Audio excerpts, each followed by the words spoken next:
Hey, it's Amanda Doberhope. We are back with the third video in our How to Be Responsible with Your Energy series. So this one is really relevant to the time that we are in. Again, the world is undergoing a tremendous change from the old worn-out structures to a new society where it works for everybody, and we honor ourselves and we honor each other and we honor the earth, and there is peace and there is harmony, and we are getting to that. We are having to go through all of this purging of all of the old crap that manifested on this earth, whether it was, whoever and whatever consciousness manifested it. It's been manifested and it needs to be brought to the surface, purged, healed.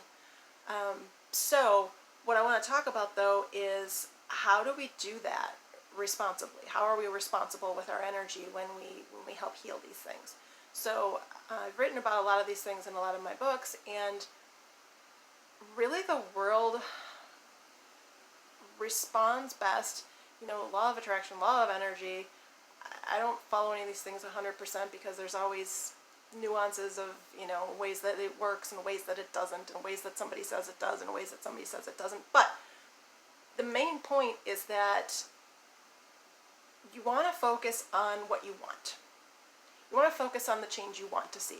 Gandhi and Mother Teresa, these are well-respected people who weren't just talking BS, right?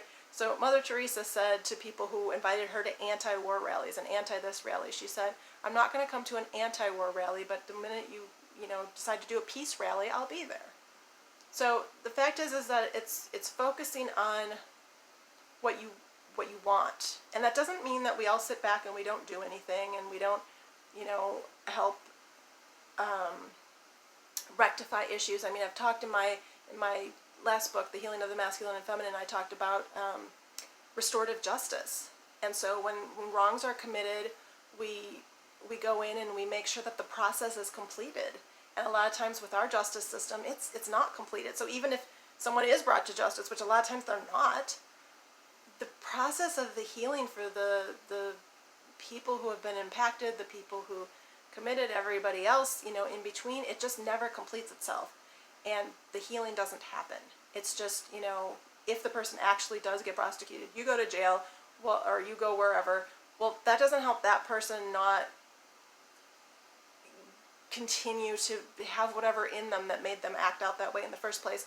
And it doesn't help the people who have been, hurt. So, check out Restorative Justice, check out, my book for that. But the point is that there are ways to approach things which aren't going to cause more issues. Gandhi too, be the change you want to see in the world. Martin Luther King, all these people. So yes, there are all kinds of wrongs that need to be righted. I even think Frozen 2, if you've seen Frozen 2, I don't want to give spoilers, but Frozen 2 is another good example.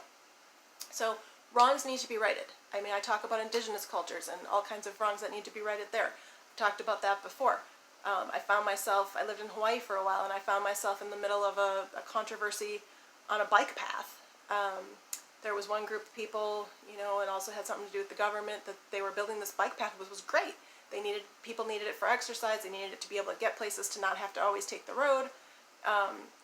It was a great idea, but they ran into this area where they were about to drill holes into a Native American, Native Hawaiian burial ground.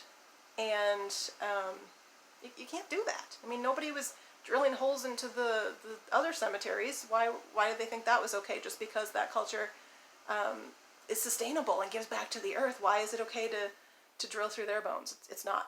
But anyway, so somehow I found myself in the middle of it because I was volunteering a little bit with the bike path people, but then I found out that this other thing happened, and the bike path people were like, well, we're pushing ahead. We already made these plans. We already paid the money for the plans and whatever, and it's going to cost too much to shift it and fix it, even though there were things in place for, what happens when you encounter bones during construction. You have to stop, and you have to go around it, or you have to find a way that is respectful. And the people in the bike path weren't doing that. And there was a lot of higher ups that those people had listened to those people, but what I found is the Native Hawaiians there too, they didn't want to stop the bike path. They weren't angry about the bike path. They were saying, you know, do it in their language, do it in a Pono way, which is balanced. And there was another way that they could have gone. There was another plan that they could have, around that certain burial site, they could have gone a different way. And so somehow I found myself in this meeting, and I was trying to negotiate between both sides. I was trying to mediate. And I remember saying to the people from the bike path, and I think I wrote some emails, I said, you know, the white culture took over these islands. They forcibly removed the queen and all these. Don't you think it's time to do something right? Don't you think it's time to heal these old wrongs? To right the old wrongs? Again, Frozen 2, check it out. But isn't it time to right these wrongs? Why do you want to, again, put another wrong on top of this? And the Native Hawaiians at these meetings, they weren't being crazy. They weren't being violent. They weren't being anything. They were just showing up, standing their ground, and being really polite and like, hey, this isn't okay. This isn't respectful. This isn't even lawful. And, you know, why can't we just do it this other way that does all those things?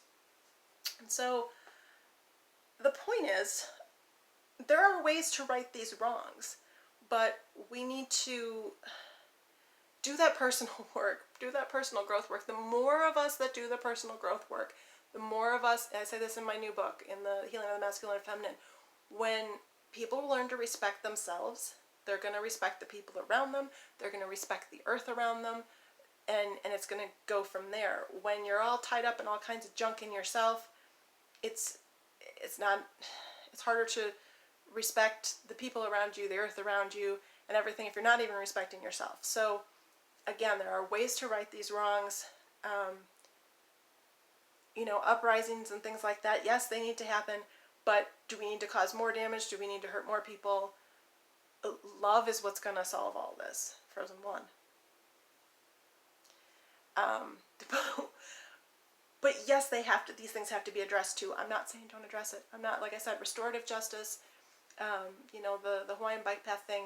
Anyway, I don't want to go on forever, but the point is all this stuff that is coming up to be healed right now and looked at and purged and dealt with, it needs to be dealt with in a way that there is healing on all ends, where people stop continuing to cause the same hurts and the same wounds.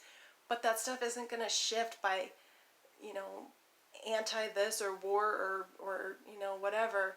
It will shift by people lifting their voices, but all I'm saying is whatever it is that you choose to do in these situations to help yourself, help society, do your own personal work first, respect yourself, respect other people, and just make your choices from there. Make your choices from that personally responsible with your energy place so that they actually do some good.